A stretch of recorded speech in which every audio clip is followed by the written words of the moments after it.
बात करेंगे मेरठ से आ रही बड़ी खबर की। बुलेटिन की शुरुआत ही इस खबर के साथ में करेंगे क्योंकि इसमें एक सनसनीखेज खुलासा हुआ है। ये बड़ा खुलासा ये है कि सौरभ मर्डर केस में बॉडी को गलाने के लिए सीमेंट के ड्रम का इस्तेमाल किया गया था। सोचिए कितने शातिर ये दोनों जो हत्यारे हैं, जो सौरभ की पत्नी और साथ ही उसका प्रेमी साहिल, ये कितने प्लानिंग के साथ इस मर्डर को अंजाम दिया गया। बॉडी गल जाए, किसी को इसकी भनक ना लगे, इसके लिए सीमेंट का ड्रम इस्तेमाल किया गया। और देखिए, जैसे ही लड़की ने अपने माँ बाप को बताया, माँ बाप तक का लड़की के ये कहना है कि हमारी लड़की ने जीने का हक खो दिया है, उसे फांसी की सजा होनी चाहिए। और मर्डर के बाद में पानी के ड्रम में सीमेंट भरा गया, फिर बॉडी के टुकड़े उसमें डाले गए। यानी कि पहले हत्या की गई, उसके बाद बॉडी के टुकड़े किए गए, उसके बाद बॉडी को गलाने के लिए सीमेंट के ड्रम में डाल दिया गया टुकड़े करके। हैवानियत की तमाम हदें पार कर दी गई। बॉडी गल जाए, किसी को इसकी बदबू ना आए, किसी को इसकी भनक ना लगे, इसके लिए बॉडी के टुकड़े टुकड़े करके उसे एक नीले रंग के बड़े ड्रम में डाला गया। उसके ऊपर से सीमेंटेड पूरा बालू जो है वो डाल दिया गया ताकि बॉडी उसी के अंदर छुप जाए, दब जाए और इनकी साजिश का खुलासा ना होने पाए।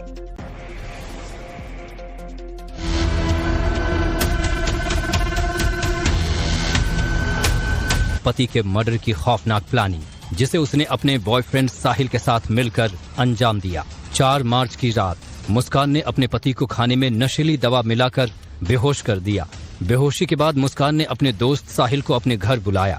पहले से तय प्लानिंग के तहत मुस्कान और साहिल ने मिलकर सौरभ के सीने में ताबड़तोड़ वार किए और उसकी हत्या कर दी।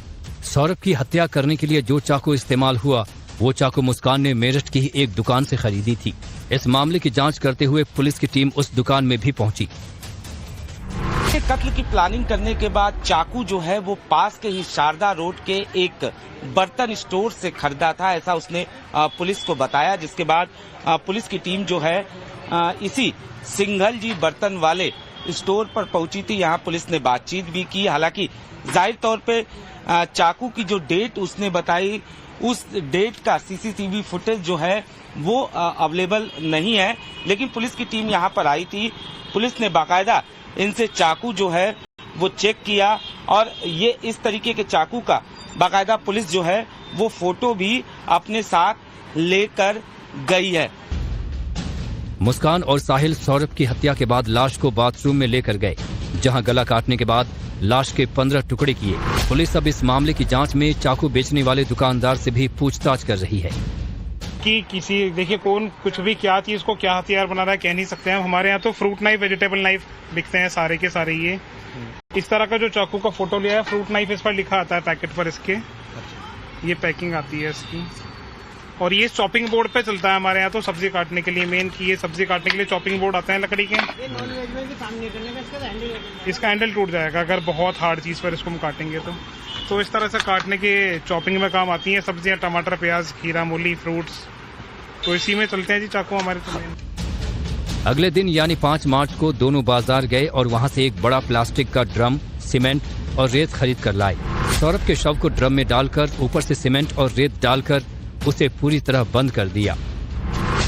जिस तरीके से ड्रम में इन लोगों ने बॉडी के टुकड़ों को छिपाया था, निश्चित तौर पर जब पहली नजर में देखने से पता ही नहीं चल रहा था कि यहाँ पर कोई लाश छिपी हुई है। पुलिस को जब पता चला, पुलिस भी पहली बार जब पहुंची तो उसे विश्वास नहीं हो रहा था, क्योंकि दरअसल अगर हम आपको बताएं कि लगभग इसी टाइप का वो ड्रम था जिसमें सबसे पहले ये लोग लाश के 15 टुकड़े करते हैं और उन टुकड़ों को इस टाइप के ड्रम में डालने से पहले सबसे पहले ये लोग सीमेंट अंदर डालते हैं, उसके बाद टुकड़ों को डालते हैं और उसके बाद फिर ऊपर से सीमेंट कर देते हैं। इतना ही नहीं, ढक्कन बाकायदा इस पर लगाया जाता है। इस पूरे कांड को अंजाम देने के बाद दोनों शिमला और मनाली घूमने चले गए। 17 मार्च को मुस्कान और साहिल शिमला से वापस लौट आए और 18 मार्च को पकड़े गए। मुस्कान के पड़ोसियों का भी कहना है कि साहिल अक्सर उसके घर आता जाता रहता था। नहीं, किसी से नहीं बात करती। अच्छा, किसी से बात नहीं करती थी। और ये जो साहिल नाम का लड़का है वो आता जाता था यहाँ पे? वो तो आता था, रोज ही आता था। अच्छा, रोज ही आता था। वैसे किसी से कोई मतलब नहीं था, ना वो बोलता था किसी से।